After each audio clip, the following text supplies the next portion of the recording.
Hi everyone, and welcome back to Holistic Hacks.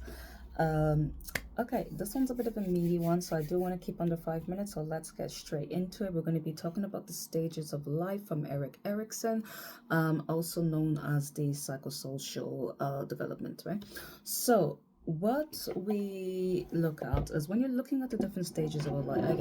I just give up with this. This will just mostly is actually just there to keep me on track, right? So when you're looking at the stages of life, right? In every different, I suppose, period in your life, you develop certain interests, actions, behaviors, attributes that your fellow peers share. Yeah, let's put it like that. Yeah. So depending on what stage in your life you are at, you will respond to different things differently. And it's quite interesting because when people sometimes say, oh, they've grown out of it. Yeah, it's because you've gone into a different stage of your life, and the things that matter to you there are a lot more different, and you sort of like take on a different role, which we will break down, don't worry, right? And so when we are looking at it, right, okay, so there are 8 different stages, and like I remembered, you have all these like I mentioned, sorry, you have all these different attributes that go to different stages, but in particular you are sort of designated a role, right? So these are the different age stages I think you hear, right? So just to sort of stay on topic, right? So you have 8 different stages, and what we are going to do is just break down each stage, just very basic information here.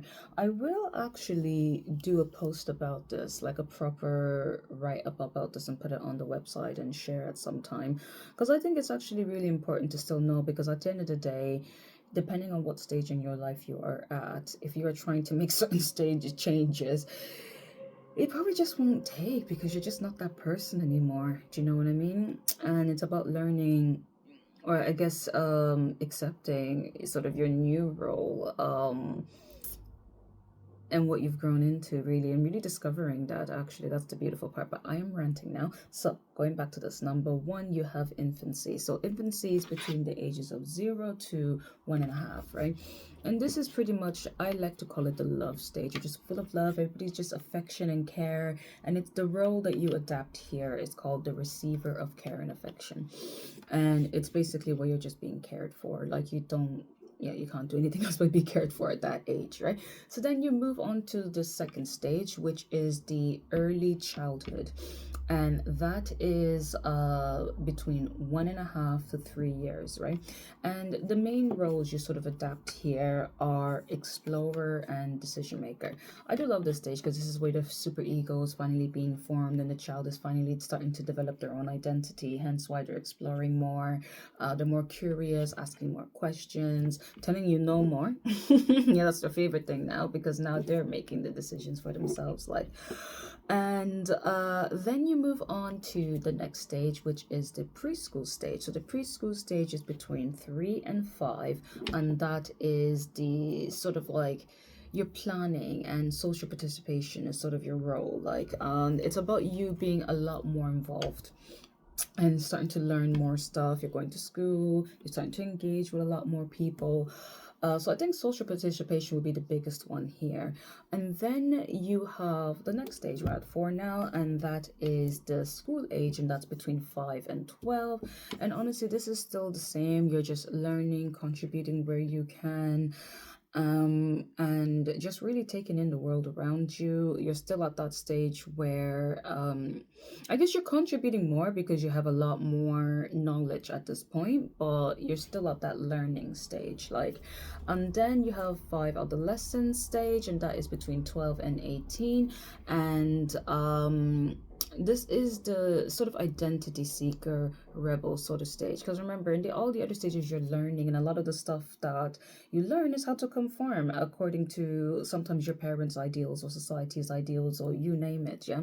And so once you start getting to that adolescent stage, you're like, yeah, no, that's not me. I will do this. I like this. So you're finding yourself, right? And you're rebelling against certain things. And then you have the young adult stage from about 18 to 40, maturity, and this is where you generally tend to find a partner. You're a lot more of a committed person. And it's not just about committing to different relationships and friendships. It's about committing to life, your goals, all of those sort of things.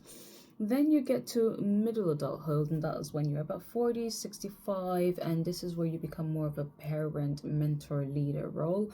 And during this stage, you even if I've noticed, even with people who don't have children, they still adapt that sort of mentorship parent role, or guardianship role, should I call it? Like, yeah. And then you have your late adulthood, and that is 65 and over, and that's when you sort of adapt that elder stage, that wisdom, this wisdom speaker. And it's a beautiful stage, man. And I'm going over time. Peace. But no, before I go though, yeah, which stage are you? Really understand that. Yeah, just because your age, because mental health will tell you your age doesn't mean that that is the stage that you are at. So,